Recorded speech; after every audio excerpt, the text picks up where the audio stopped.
Welcome to the Friday Transportation Seminar. My name is Chris Monsieur. I'm an assistant professor in the Department of Civil and Environmental Engineering here at Portland State. We're very pleased today to have one of our OTREC colleagues, Nico Larco from the University of Oregon, to present today on Fringe Urbanism. So, thank you. There we go. So thank you for having me here. You did mention, so I am affiliated or have some grants that come through OTREC, and I'm really excited about everything that's happening there. They actually helped fund a lot of this research. The hidden secret is that I'm actually an architect. I assume that you don't get a lot of architects that come over here. But I do work that really overlaps architecture, urban design, and planning, and the things that I'm focusing on right now really relate quite a bit to transportation. And so there's an interesting nexus. So I'm going to be talking, I've got a background in urban design, planning, and architecture, so I'll be talking a little bit between those things. So I should thank both OTREC and the National Multi-Housing Council and Equity Residential. They've helped fund a lot of this research, and it's ongoing. There's other phases of it going on right now. So what I'm going to talk about today is the kind of recasting the way that we consider suburbia, and in doing that, potentially thinking of different ways that we can think about how we develop there and how we might consider smart growth or some sustainability options that exist in suburbia. And mostly talking about suburban multifamily housing. So, we all think about the suburbs all the time, either as professionals or just as a, kind of a pop culture thing. And we always think of suburbs as this. They are single-family homes, since pretty much William Levitt broke ground in Levittown. It's always kind of been the same model. Single-family home, nuclear family, cup of sugar next door, this kind of leave it to beaver thing. And even though that suburbs have changed quite a bit, we still kind of have that in our mentality. So, in the late 80s and the 90s, we started to think, well, oh yeah, suburbs aren't just residential communities. They're not just single-family homes. There's this other stuff that exists out here. Sorry, I hope you guys can see the slides okay. So you guys tell me if we need to turn down the lights. So Tyson's Corners in Virginia is kind of the archetypal edge city, and it started to have all this other thing, we started to understand there's all these other parts of suburbia. There wasn't just housing. So whereas originally you'd live out in the suburbs and you'd commute back into the city for all of your services and for employment and entertainment, all that, all of a sudden all these things started to come out into the suburbs. So this typical suburban pattern, I hope you guys can see this, right? Lots of single family homes. We started to see things like office parks showing up, malls, right? All these other things that started existing. The thing that's never really talked about, even, I mean, if you look at Joel Groh's kind of like text on this stuff, it never mentions the word multifamily housing. It mentions apartments once. And in this very image of Tyson's Corner, all of that is multifamily housing. All right, it's even though we still seem to have even as professionals, the idea that, oh yeah, suburbs have changed, we still haven't accepted the idea that there's a lot of multifamily housing out there. In fact, there's 1 out of every 4 units of housing in suburbs is multifamily housing across the country. So it's tremendous. I mean, it's a huge, huge amount of development out there. It's the fastest growing housing type in the country. I'll talk about it in just a minute. So what is it? It's this. It's not at all glamorous. It's usually 2 to 3 stories. Above that, you start to need elevators in most places. So that because of codes and fire code reasons, it usually sticks to 3 stories unless it really bumps up quite a bit higher. Usually it has access to the apartments from the outside. It's buildings surrounded by seas of parking. And it's developed exactly the way that we've been developing suburban stuff for ages, which is kind of in an enclave fashion. So you see, I hope as you see this, you're kind of like, oh yeah, either you saw this or you've lived in it. Most people have lived in it at some point in their life, right? It's everywhere. It's absolutely everywhere. So as I mentioned, it's the largest growing housing type in the country since the 1970s. So the orange, I have a couple graphs. The orange is always multifamily housing, suburban multifamily housing. So this, which is the second largest growth, is single-family homes, right? And multifamily housing is growing tremendously more than that. So the last figures that I looked at, I think, were in August of this year, where you guys have all heard that housing starts have completely shut down, and we're dropped by 50% from last year or something. I don't remember what the exact numbers are. In August, at the same period, multifamily starts had risen compared to last year. All right, so it kind of makes sense with the shift in the economy, but it's a completely different thing than what we typically think of as suburbia. It's also a completely different demographic than what we typically think of as suburbia. You know, suburban single-family homes is the nuclear family, you know, married with kids or married or, you know, empty nesters, things like that. So the gray is single-family homes, the orange is multifamily, all right? So this is all suburbia, right? Most of suburbia we think of like this. Yes, those are the single-family homes. Multifamily, most of them are what's considered by the census non-family. Singles, roommates, divorced, widowed. It's that whole slice of the suburbs that doesn't really fit exactly into the single-family home and the nuclear family mentality. So it's not so much as the cup of sugar next door. It's people who are looking for a bar, want to go to the gym, trying to figure out what to do in retirement. It's a whole different world of people. And it's everyone that's living out in the suburbs, not necessarily because of the housing choice that's out there, but because of maybe the jobs nearby, or maybe it's more affordable out there. It's a completely different world, so it's kind of important to recast what we think of as who's living in suburbia. And most of these people, most of this different demographic is in suburban multifamily housing. And so that's where I kind of present this phrase of like fringe urbanism.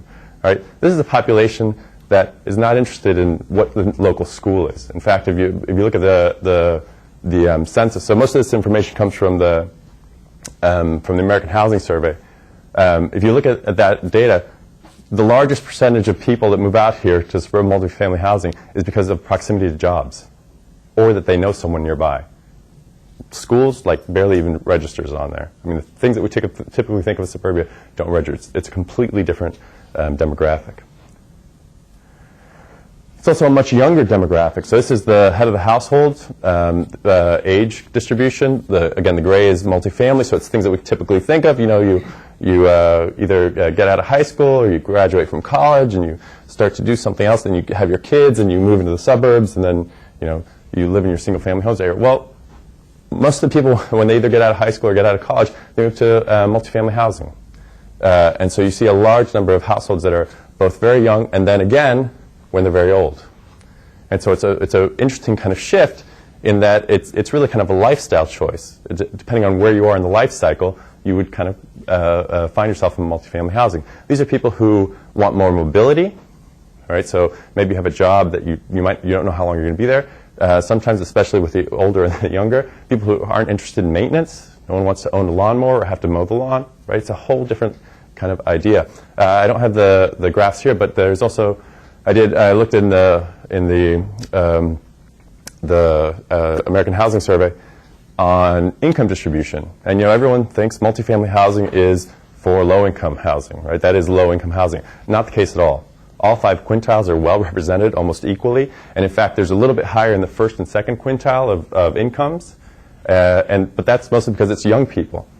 So if you kind of normalize it by age, it becomes much more kind of similar to the rest of the population. So what that means is you've got someone who just got out of college, is living alone, and is making $25,000.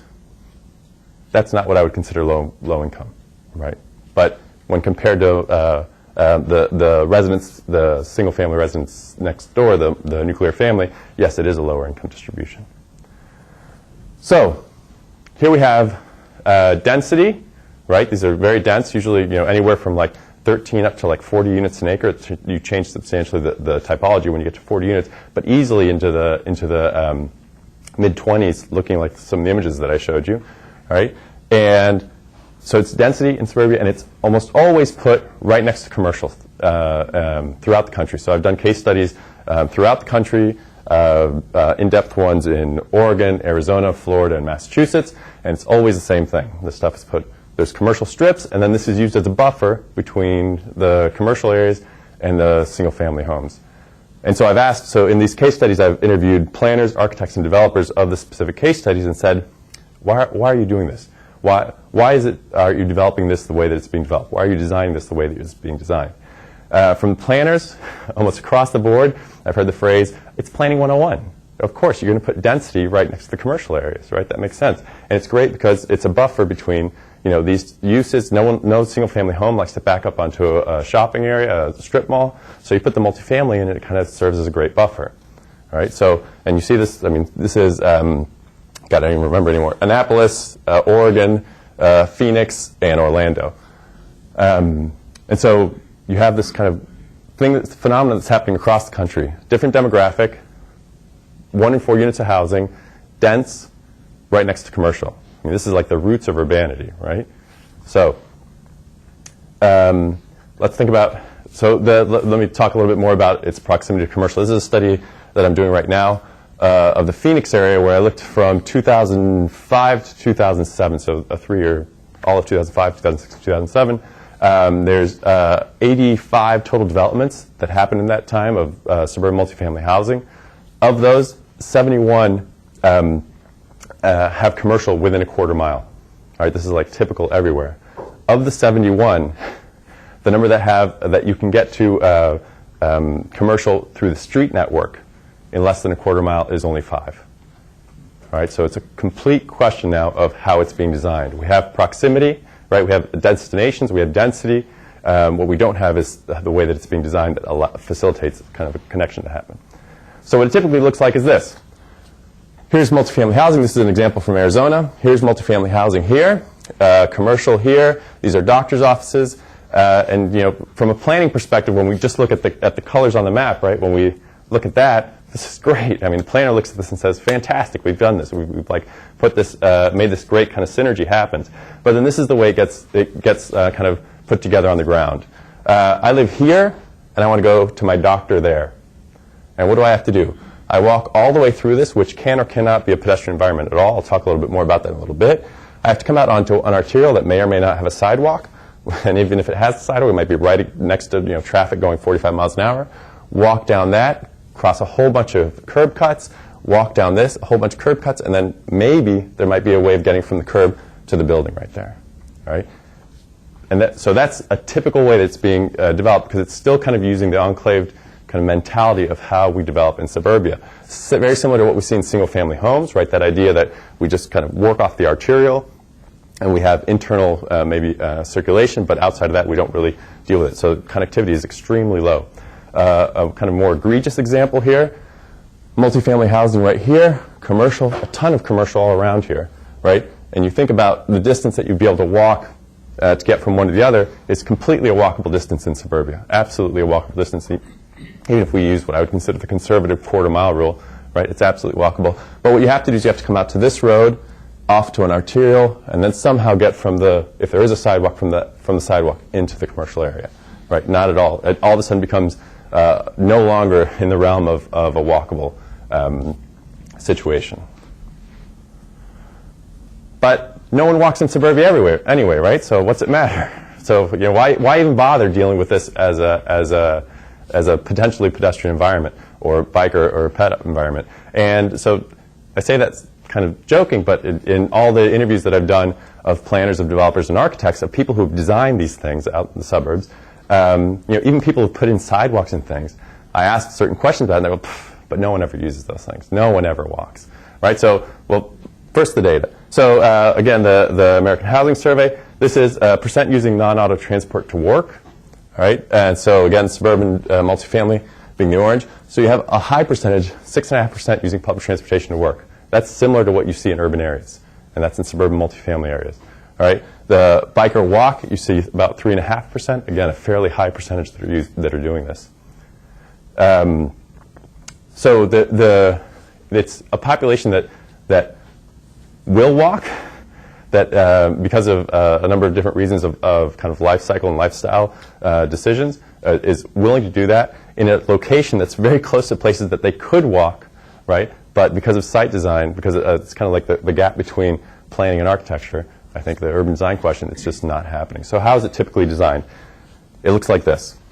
Okay, so this is the multifamily backing up to, this is a commercial area, strip mall out here, right? And we have large walls that separate the two, often code-mandated buffers between them. So because they're dissimilar uses, most codes actually say you have to have some kind of buffer, which is either planted or built, usually somewhere between 6 and 8 feet tall. Connection through there is either not allowed or really not considered. oftentimes gated communities, thankfully not in Oregon, but that happens in the rest of the country quite a bit. This is actually an example from Eugene where there's a gate for a fire truck, but there's no way for a pedestrian to go from one side to the other. And then the area around it often looks like this. So there's multifamily happening just off the picture here. There's a sidewalk that comes up here, and you can see there's a strip mall over here. And there's no way for the person here to get over there. All right? So it's the same kind of mentality of, yes, we're going to put the sidewalks in, maybe because that's, someone somewhere in the planning department has decided, and council has decided that's important, but there's not really a commitment to let's make the connection happen all the way, that there really are people who walk here. I'll tell you serendipitously, or just stories from the case studies that I've done. In every single case study that I've been to, I go talk to some of the residents, talk to the planners, developers, and architects, and then I also just walk around it and sit and watch. And there's always people walking around, both in them and outside of them, and often in situations that you might not necessarily expect. So this is in Orlando. This is the Legends project in Orlando. So you see a large multifamily development happening over here. Huge amount of commercial right next to it. Huge amount of commercial over here. Shopping, grocery stores, nails, restaurants, banks, you name it. It's all right there. And so I've done these surveys where, for the residents, where I ask them, I give them a map similar to this, and I ask them to mark where do you live, where do you go to, what have you used in this area, and then draw a line to it if you walk or bike there. All right, and you get a tremendous number of people who are walking and biking, but not necessarily how you would guess. I'm not sure if you guys can see this here. This is so you see there's one connection here for this whole development into this area, and up above where the kind of the let me grab a pointer here for a sec. Get that one here. There we go. So you have one connection into this, right? So very little connectivity. Some actually pretty good connectivity within it. One area out, and then you have this thing that happens over here, which is this. So there's a sidewalk that happens here, and there's a little worn goat path here, desire line, right, that goes to the wall, and there's a break in the wall about this big. Not even that big, it's that big, all right? So totally, I mean, it seems something like the contractor somehow didn't make the wall happen all the way. It's completely bizarre. And then on the other side of it, there's a sidewalk that comes all the way up to it, and someone's left a shopping cart there. And so it's used quite a bit by the residents. In looking at this, I asked the developers and I asked the planners, so what about this break in the wall? And both of them had no idea about it. No idea about it, that it existed. All right? And the planner said, quite honestly, we look at the plans, and this thing doesn't get built until 3 years later. It doesn't get occupied until 3 years later. And at that point, who goes over to see if the wall was actually completed? Maybe that was something that happened on site, that someone, one of the inspectors allowed that gap to continue to happen. And so, but now it gets used by residents. This is not a unique case. This is a development in Waltham, Massachusetts, the Ridge. So this is it's actually up on a hill a little bit here, so it's not like it's 18 stories. It's actually 3 and 4 stories. And there's commercial right next to it. And so how people get from one side to another, here you can see, kind of looking down, this is the development here, and the commercial's down there. And there's an old kind of access way that existed for a water tank that used to exist that was kind of left there. And this is one of the times when I was there watching, and I see someone walk down this area. So I said, well, I'm going to go see what happens there. And you walk down kind of this pathway, and you get to a gate that has a bungee cord on it. All right? This is people wanting to walk, wanting to get from one place to another, that were given environments where they were not expected to walk, but yet them finding a way to make it happen. All right? There's definitely a strong desire in there to make this happen. So if we have a different population, we change the way that we think about suburbia, and we have a population that's not what we typically consider to be suburban. If this population is interested in walking and has been walking somewhat, if we have density right next to commercial, in other words, density and then destination right next to each other, right, the thing that's missing is design. Right? If we think of the 3Ds, the thing that's missing is design. How do we get people from one place to another? What kind of things do we need to look at? I'll tell you that in the interviews that I've done around the country, I often ask, again, why did you ever think of connecting to the area right next to you and making more connection happen there? Or why don't you? And what I expected was, all kinds of reasons why we could never connect. There's like, our neighbors would never allow it, all these things. Across the board, the number one reason why people haven't connected is we didn't think about it. That simple. We just didn't consider that as an option, which to me was a complete surprise, a very happy surprise for me, but a complete surprise. But it absolutely, so in talking to people, if anyone who understands the planning process, what happens, you get drawings that come in to review a new development that's happening. They'll show you that it's like, commercial zoning right next to it, and that there's an arterial, and you look at what's going on internally, you make sure it meets the code, and you make sure it connects well to the arterial, and you make sure there's a nice buffer between it and the commercial area. Because that's the way we typically think of planning in the suburbs. And so therefore there is no connection, and because no one ever really considered it. And my follow-up question is always, would you consider it? And surprisingly, quite often the answer is yes, we would consider it. Vehicular connections, no way, no way, no way, don't even think about that, that's horrible. But pedestrian connections are something that are considered. And in places that I found that are more connected, it's actually something that's marketed. So an example of Heron Meadows in Eugene, in Oregon, the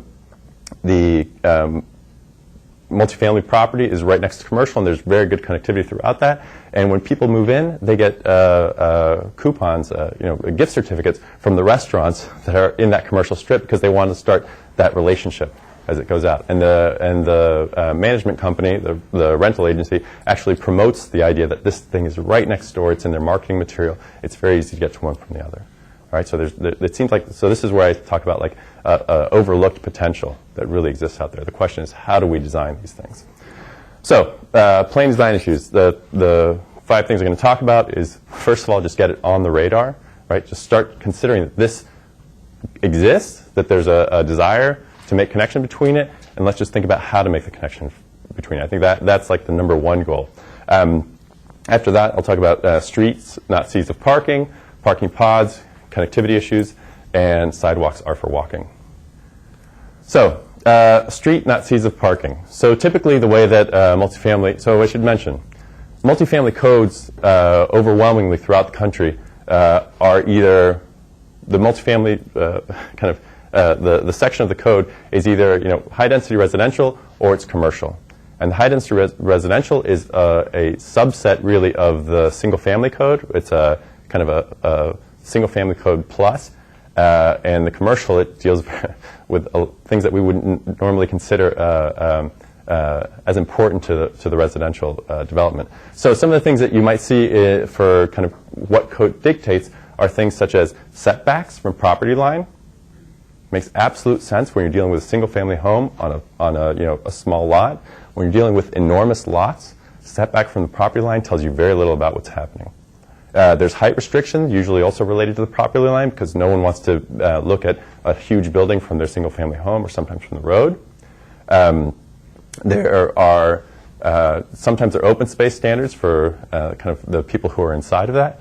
But most of what the code dictates are kind of issues to control how it's perceived from the outside, and kind of to push the idea or facilitate the idea of this development type as a buffer between the single-family home and the commercial, but not necessarily how to develop the thing itself.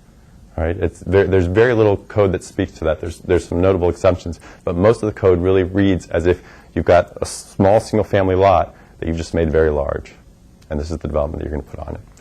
So what often happens is, this is a development in Phoenix. This is a big commercial area here. This is the development here. And you can't really see it as well with the light. I apologize for that. But what typically happens is you have a series of buildings that are all kind of put together in these islands, and you have a sea of parking around it. All right? Again, the car is the most important thing in these developments, and that's the way it's put together. And so what happens is it becomes parking lots and not at all streets. Right? So the idea of, if we think about one of the things that I'm working right now is connectivity measures for this type of development, and the hardest thing to talk about is, when we typically talk about connectivity, we think about the street network. Right? Well, there is no street network here. This is a parking lot. How do you deal with connectivity in this? How do you work with that? So I think one of the most important things is we start to think about how we might want to develop these in the future is really to start to impose a street network, to say that these are areas that cannot be just seized within a parking lot. This is an example from North Carolina, Huntersville, where they've very much said that. There has to be a street network. They've got a fantastic line in their code that says all buildings have to front onto a public street. That means their strip malls their large, big box has to front on a public street, not just a parking lane. And so that's created a pattern which is much, much different just by that one line of the code, where the streets start dominant and we start to have an urban fabric within these areas. Here's another example. These are absolutely typical from around the country. Here you have a series of buildings. Green space here, it's actually water, and large parking lanes throughout there, right? Continuous parking throughout there. And so I think the important thing is to start thinking about, well, we need to organize these things in streets, in more designated areas. If we think about how the parking's done, because we do have to accommodate quite a bit of parking, the idea is to deal with it in parking pods and not lots. So this is an example again from Phoenix, where it's large aisles of parking. When you think about these are no longer they no longer play the traditional role that streets might in a smaller area. You know, the suburban street where you might go and throw a ball around or sit and talk to someone. Not at all. It would be like sitting in the parking lot in like Walmart and talking to someone. I mean, these are dangerous areas where there's cars that are coming from both directions, people pulling out, often no shade in them. It's not a very nice environment. As opposed to the idea of creating streets. So this is Heron Meadows in Eugene, which I spoke about before, which is serendipitously a quite connected development. There's a new multifamily code that started in 2001 in Eugene that really tried to do a number of things to better the way that this development happens. And this was one of the first developments that came through with that. So you see it does have a street network, and then the parking happens in pods. There's a restriction on how many parking spaces can be in one kind of area that then needs to be articulated, and then there can only be a maximum of 3 of those connected. So the idea is that you cannot drive all the way through the parking lanes. And what that creates is smaller areas which are a little bit more manageable. You could be out there with your kid in a tricycle. You could be out there with a friend throwing a frisbee. It becomes a place that is much calmer, and then also you don't get the kind of drive-through idea of that. So here's some examples of that. Again, this is Monteverde in Phoenix, right? And this is a typical condition. I could show you miles and miles of images of this, right? Which is these kind of parking areas. Versus, this is Heron Meadows, where you have a street network and buildings on that street, and then the parking pods are much smaller, much smaller, and can kind of have a different feel to them and accommodate both the pedestrian and the bicyclist much differently. So connectivity, connect. This is like an important thing. So how we get, if we're going to try to think of these things no longer as buffers, right? We have to start thinking of them as part of the larger network. And so a lot of work has been done on street connectivity in general. Well, this is no exception. We really need to start thinking about this. Some examples here. This is Trillium in Phoenix, and this is actually a gated community. And there are 2 points of access, right, and 2 small pedestrian points of access, and that's it.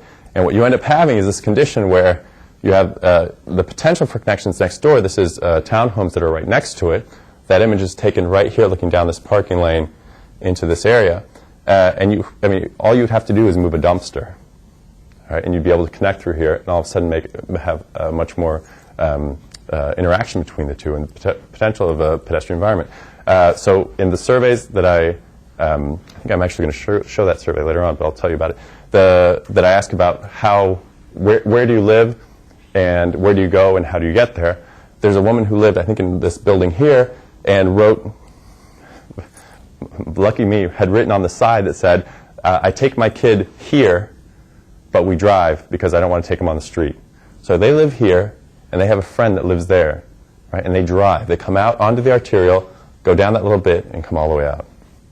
I mean, absolutely ridiculous, right? Well, but this is kind of done as a process, as a product of the codes that we have and the way that we think about suburbs and the way we think about suburban development, and us having overlooked this development type. So there's where potential connections could exist, make it much more of an integrated network, the same kind of things that we talk about in street connectivity in general.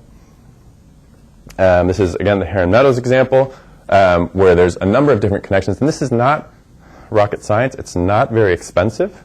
All right? This is the type of connection I'm talking about. So there's a connection here which goes from where the pedestrian area of the strip mall. These are just strip malls. This isn't like beautiful new urbanist kind of developments, traditional. This is a strip mall. But the difference with this one here is that we have a connection. You can see it right there. That goes, of course, they've got a bunch of stuff on their sidewalk there, but it goes from the multifamily to that area.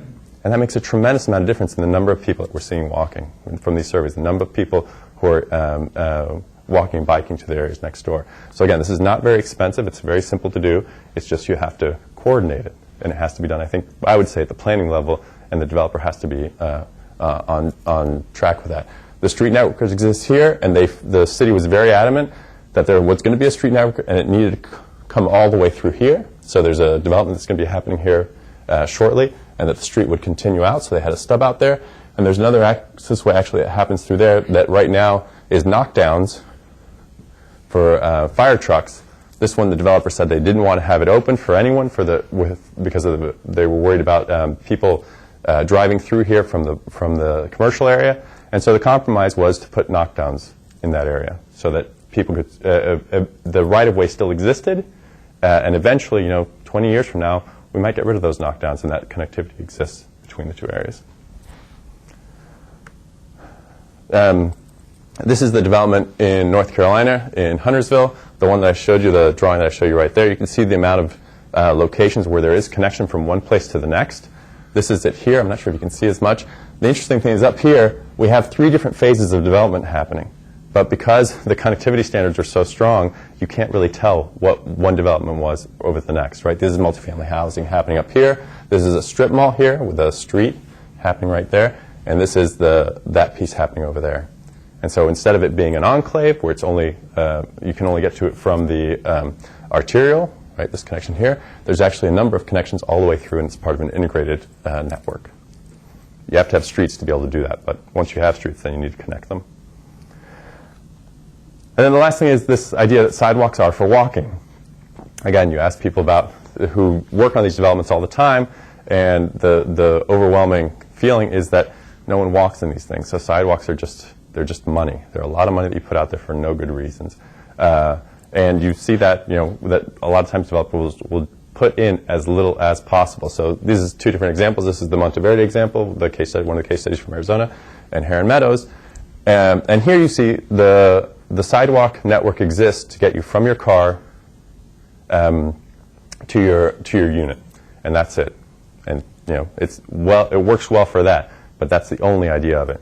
In Heron Meadows, the code was very strict about making sure that there's pedestrian access ways throughout, and so there's a huge pedestrian network that exists on there. And the interesting thing that happens is that you no longer see people not only walking as much, but there's actually people strolling here. Right? In the surveys that I've sent out, the maps that I get back, people actually draw lines that, I live here and I just walk around here. Maybe they walk their dog or their kid, or they go and see their neighbors, but it becomes an environment that we would typically consider as a pedestrian, walkable, and pleasant environment. So these are actually the surveys that I talked about that I send out. I send out the 11 by 17 maps, aerials, and I ask people to mark where they live, where they go, and how they get there. So here's one of the examples from Phoenix. So a person lives here. There's tons of commercial all around there, and they visit all of them, and they don't walk to any of them. This is typical across the board. There's a few exceptions. In fact, one of the exceptions I had, I don't know if the person was just drawing randomly or really meant it, but they said that they come out through the front and they just walk across this arterial, which is, I think, like 6 lanes right there. You see in much more connected areas, right? This is the Heron Meadows example. Someone lives here. They go through a number of different places, and yes, they walk. They use that little connection that we talked about right there, right? There's actually sidewalks throughout this, and they use that. This, I hope they really don't cross the arterial there, but they even cross the street to get to the other side of that. And then, as I mentioned before, this is one of the people who said, well, I actually just stroll. This is the path that I take when I walk around my neighborhood. So one of the questions I ask is, what are the barriers to your walking and biking more to the areas that are nearby or around your development? Overwhelmingly, the less connected ones, the reason is, it's not safe to walk here. It's difficult to get to one place to another. I don't want to walk on the arterial. Places that are more connected, there are no barriers. I also asked the question, if it was easier to walk, would you walk? And the 5 sites that I've done across the country, everyone says yes. Everyone says yes, like in the 80%, yes, I would. Right? Which is bizarre because 2 of my sites are in Arizona, and I thought in Arizona no one would walk because of the culture and because it's so hot. It's only hot 3 months of the year. But people said they actually would walk, which to me kind of reinforces some of the things that I'm seeing in the American Housing Survey, some of that data that says that, yes, this is a population that would walk if possible. So kind of to summarize, a lot of the things that we have to do. So this is a development that is out there. It exists. It's all over the place. It's not being done by idealists or strong-minded planners. It's being done by developers that are making a profit. Maybe not as much anymore, but it's happening all over the country. Huge growth happening. It's because of planners. Our Planning 101 training. We're putting them right next to commercial areas throughout the country. It's a population that's maybe interested in more pedestrian and bicycling activity. And the missing point is, how do we design it? Site design is the biggest issue. That's why I'm an architect talking to you guys about this stuff. And so if we're going to change these, a couple things that we need to do is, one, we just need to put it onto our radar screen. We need to start thinking about these things. And so I'm trying to talk to as many planning departments as possible. I'm actually working right now on a study in Eugene where we're pairing 5 more connected sites and 5 less connected sites.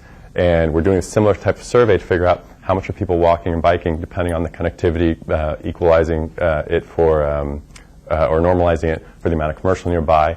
But it's the same demographic, same jurisdiction, same climate. And if the studies that I've done around the country hold, we're going to see a significant difference between one and the other.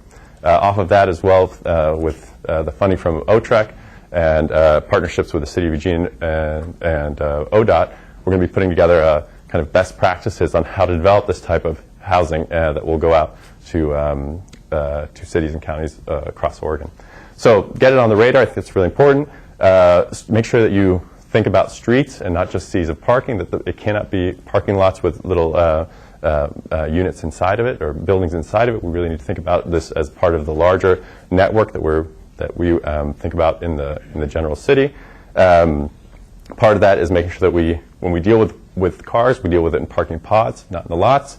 Connectivity, and that sidewalks are for walking. And then, most importantly, everyone needs to review their zoning code. Because if the code doesn't reinforce many of these things, in fact, sometimes it reinforces things that are absolutely opposite to this, and I've talked about the code mandated buffers between dissimilar uses, then we have serious problems. I think it's the issue has to start in the planning world, in planning offices of cities, and that's where we're going to have the largest kind of impact. So that's it, and I'd be happy to take questions if anyone has any. Before we take questions, I want to remind you that we are broadcasting over the web, so you have to use the microphone in front of you to touch the touch button, the red light on that. If it doesn't work, I've got the Oprah-style microphone. And we'll start off with a web question. So the question from one of the viewers is, do you have a good example of pod-style parking used in commercial development? In commercial development? Not in commercial development. I'll tell you that probably the best parking lots that I've seen has actually been in Arizona, where they're extremely landscaped and have pedestrian networks throughout them, which was a complete shock to me. But the planning offices there have really pushed that piece. But I don't think I don't think pod development or pod parking would work as well in commercial areas. It's mostly to do that in the multifamily residential and then connect to the pedestrian areas of the commercial strips. That's the way that I would put that. I know you said you're surveying 10 sites, 5 unconnected and 5 connected. But do you have any data on the sites that you looked at so far, like comparing Heron Lakes and what some of those? Yes. Phoenix? And yes. So you have like the mode split numbers? Yes. Well, I don't have the mode split, so I wasn't asking that question specifically when I did that study. So I don't have that specific, and that's why I'm kind of redoing. So what I do have from those surveys across the country is the question of how do you get to work? How do you do your non-work trips? What's another method that you use besides, typically the car is the top one for both of those, although surprisingly, or not surprisingly from the data that I had from the American Housing Survey, there's quite a bit of people who walk or bike or use transit as one of their main means of transport. But there's a number of people who, as a secondary means of transport, put bike, walk, or transit. And so what I haven't asked yet is, how much have you done that in the last week to figure out really how many trips are we capturing in the pedestrian activity. Throughout them, though, as well, as I mentioned before, you get a strong number of people a large number of people who said that they either do walk, as I was just mentioning, or that they would walk. And to me, that was a huge revelation. The problem with the study that I had done before is it's different climates, different jurisdictions, really different demographics. What I've seen as well around the country is in some places in Oregon, in the areas that I've looked at in Eugene, multifamily housing seems to be a mix of people. So in any one particular one, you might have some college students, you have young professionals, you have a lot of single people, you have some retired people, you have some people with very young children, typically young children, right? In the sites that I looked at in Arizona, it's all the same demographic. They're 26 to 20. In one specific development, you'll have 26 to 29-year-olds or 32-year-olds, right, that are young professionals and making more or less. And it's catered to that. There's amenities that are put together to hit that target market. In Florida, a huge mix. In Massachusetts, much more limited. And so I haven't taken apart why sociologically or as a marketing kind of the maturity of the market from the developer standpoint, why that happens. But the idea for the Eugene studies is really to say we're in the same condition, same weather conditions, same jurisdictions, we have the difference of a zone change in code, which is giving us the two kind of more connected, less connected, and we're going to try to somewhat normalize for age of development. But is there differences? Do we see differences? And my hope is that we do find those differences, and that we can actually attach that to VMT. Sometime make a connection with VMT, which in my mind then says, this is a kind of state mandated. We are supposed to reduce our VMT. This is the reason that we need to change the way the development happens. Just in response to the first web caller, streets of Tannisbourne is typical mall tenants, but designed in a street configuration with pod parking, and then of course the department store anchor does have a small structure, and the entire retail center is connected by a pedestrian street to high density residential. So that may be an example of a commercial development that begins to follow these principles as well. Okay. I'm thinking about Hillsborough in my mind, the large industrial office parks or office parks, again, many of them you walk through a sea of parking, and I got to thinking in watching your presentation, another opportunity to reduce vehicle trips, and thinking about those campus environments relative to the commercial and just relative to how people get around. So a couple comments off that. One is that there definitely is, so if you look at a lot of new urbanist developments or neo-traditional developments, they have the commercial areas that are based on the street, right? And absolutely this is happening. Parking for these sometimes is done kind of behind the buildings, inside the block. So they have kind of perimeter buildings around the block and parking centrally located, which is not exactly the thing that I'm talking about, but I think has very much the same effect, right? So you get the streets to kind of be the main piece. One thing that I want to emphasize with this is I've purposefully not looked at master plan communities. And I think so. I think there's definitely in architecture and planning literature, there's like this push of if we're going to do sustainability in the suburbs, if we want to do smart growth in the suburbs, we do master plan communities. The percentage of development that's happening in suburbia that's master plan communities is tiny, tiny, tiny, tiny. And so, in my mind, if we really want to change the way this happens, here's a huge potential to do that. Right? This is single-use, typical suburban development. I have an interesting kind of a story.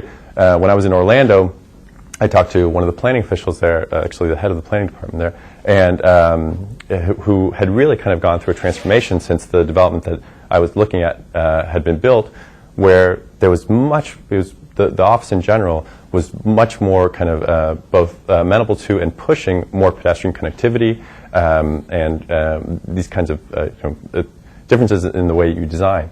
The interesting thing is there still seemed to be two conversations as I was talking to him. One about, so I asked him, if you did this development again, how would you connect? Right? And so he would consider some pedestrian connections, vehicular connections, no way, all these things.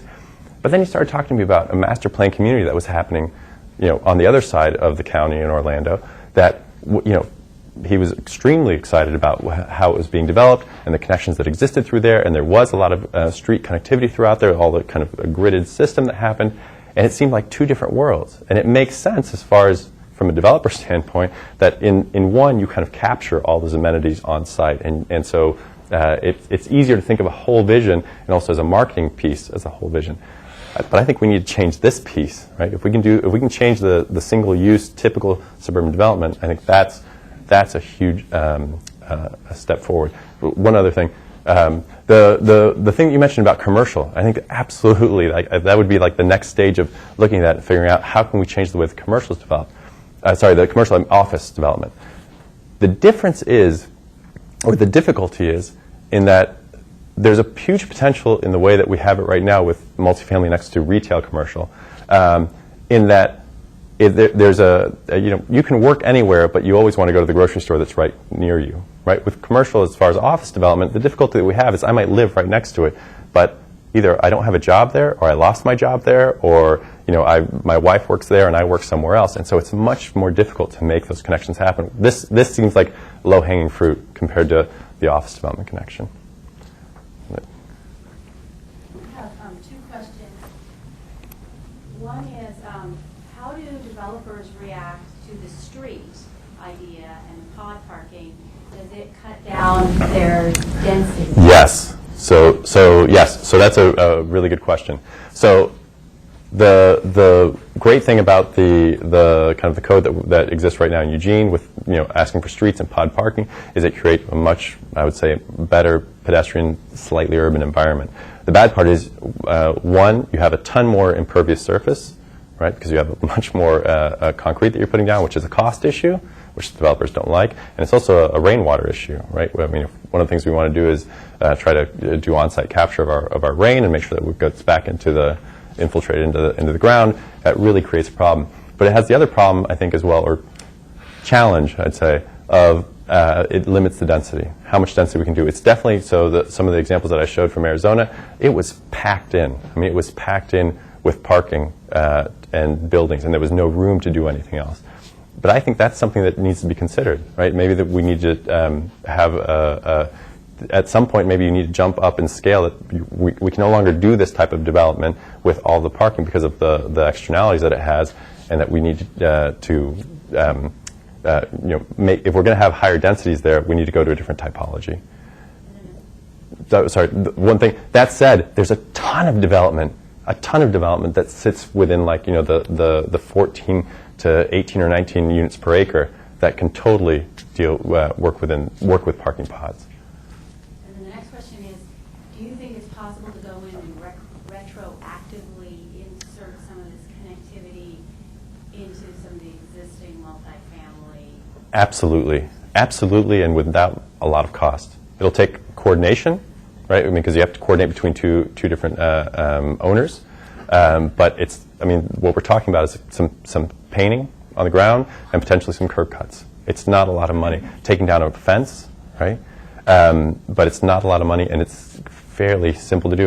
And as I mentioned, in a lot of places, it's happening in a kind of clandestine manner anyway, right? So it would be great to actually formalize this. Related to that, though, you mentioned one community in particular was a gated community. I would expect they would be more resistant to breaking down those barriers. Yeah. So the question, in case people didn't hear it from the microphone, was that the gated communities and how you might deal with connections with the gated communities. I think there's two answers to that. On the one hand, there is definitely a reluctance to make connections everywhere and make open connections everywhere, and so that culturally changes throughout the country. Areas that have gated development and areas that don't. I think the areas that don't makes it very easy. The areas that do have gated development, there's still potential to make connections in that you can still, so if the example that I gave with the place that had the dumpster, right, that if you just move the dumpster, you connect through, you can make a door there, right? That's still a locked door, right? It's still a gate, but it would allow access from one side to the other. You can definitely do that with if something that backs up to a commercial area. You could still have a wall, a gate, whatever it is that you have, but you just have a door that lets someone walk through that. You mentioned efforts that encourage people to walk more. Are there any ideas about how to encourage them to use transit more? Yes, I'm sure there is. That honestly hasn't been something that I've been working on, looking at in my study. I will say that most multifamily is also near transit. So there's already that affinity, the same way that multifamily typically happens near commercial areas. Oftentimes it's near arterials, and oftentimes, again, in interviews with planners saying, how do you decide where you're putting these things? The transit is something that they think about because there's a lot of capture that can happen in there.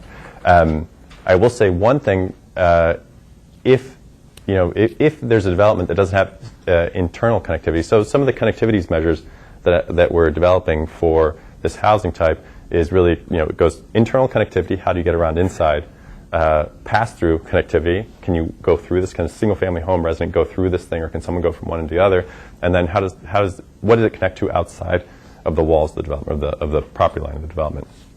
And I would say that definitely the first two make a big difference for how much people would use transit. If it's very difficult for you to walk around within your development, some of these developments are fairly large, a number of acres, right? It would be much harder for you to walk all the way to the transit stop. It might be a really unappealing or almost dangerous environment to be walking through. So as we increase connectivity within the development, I think that has potential ramifications for how much you'd get transit. But again, that hasn't been the focus of my study. Did you look at all at number of spaces in some of these, and does that vary much in Suburbia? As far as parking? Like units per, or parking spaces per unit. Yes, I have looked at the counts. I can't really remember it right now, but it's fairly standard in most places with slight variations.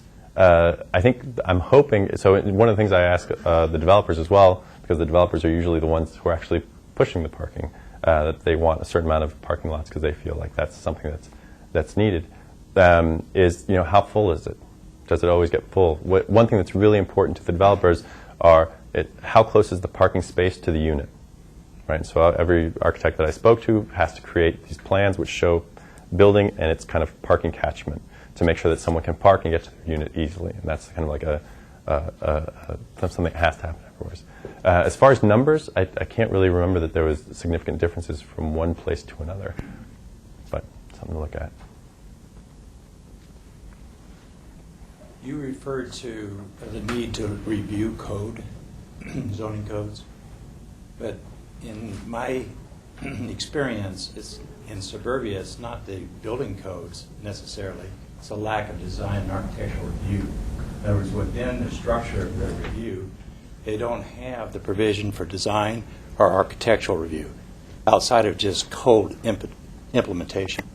So I would say it's a little bit of both. So take a couple different takes at that. On the one hand, the code that exists right now actually oftentimes is against any kind of connectivity happening, right? Internal connectivity or connectivity to areas around there. Again, that dissimilar buffer, or the buffer with dissimilar uses type thing. So that, I think, needs to be fixed. There's also the basic ideas that can be shifted in code outside of specific design review, which I think would have dramatic effects. So, for instance, saying that all buildings have to be on a public street would automatically reshape, multifamily housing throughout the country.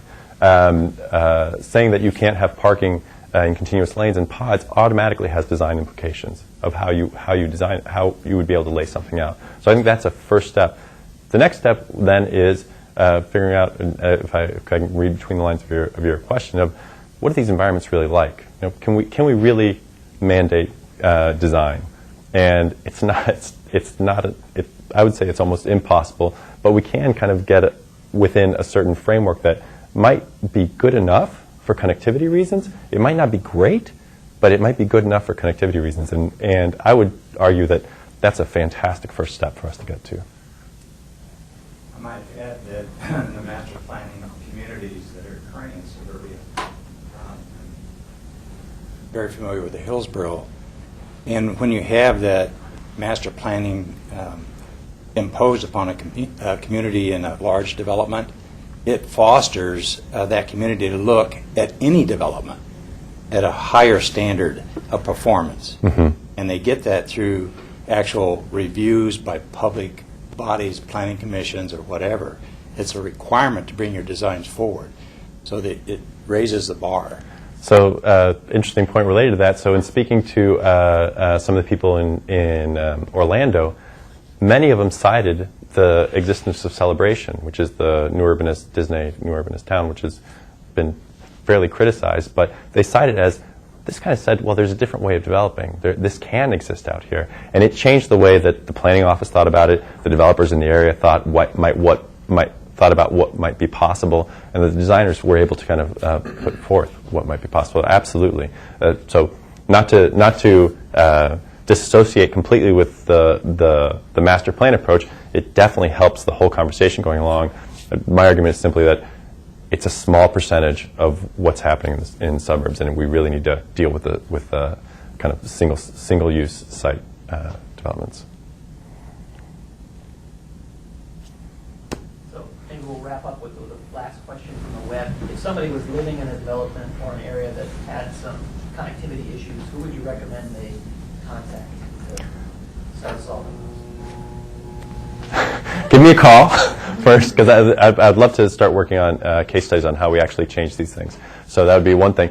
Within the city, I think the first thing you have to do is you have to talk to your planning department and talk about how that is both the kind of land use, the planning office and the transportation planning office would be the two places that you'd have to talk. And in Oregon, hopefully, our DOT will be interested in doing these things as well. I think that's the places structurally that would have to have power to make these changes happen. All right, thank you very much, Nico. Thank you.